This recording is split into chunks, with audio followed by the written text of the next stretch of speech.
ఆలోచన చేయండి. మనం వీక్ పాయింట్ ఇస్తేనే వాడు మనల్ని వాడుకుంటాడు. ఎవరయ్యా త్రిప్పేసింది అంటే ఆ భార్యలంట త్రిప్పేశారంట. దేవుడి దగ్గరికి వెళ్ళి, అయ్యా నా స్నేహితులు నన్ను మార్చేశారు, నా స్నేహితులు నన్ను ఇటువైపు నడిపించారు, వ్యర్థమైన చోట్లకి నా స్నేహితులు తీసుకెళ్లారు, వ్యర్థమైన మాటలన్నీ వారు నాకు మాట్లాడింపజేశారు, వారే నాకు నేర్పించారంటే దేవుడేమి నీ దేహాన్ని గురించి నిన్నే లెక్క అడుగుతాడు. పక్కోడిని వచ్చి ఏం అడగడు. అడుగుతాడా?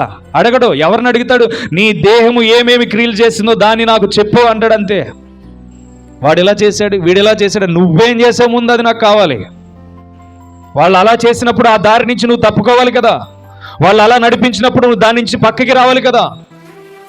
నువ్వు ఆ విషయాలన్నిటినీ నువ్వు నాకు ఇప్పుడు చెప్పడం కాదు, అవకాశం ఉన్నప్పుడు నువ్వు నా దగ్గర మొర్ర పెడితే నేను నీకు జవాబిచ్చేవాడిని కదా అని దేవుడు అడుగుతాడు. మరేం చేస్తావు అప్పుడు? తప్పించుకునే సమయం ఉండదు. అటు వెళ్ళాలి ఇటు వెళ్ళాలని అవకాశం ఉండదు. ఒకటే దారి ఉంటుంది, నరకమా పరలోకమా.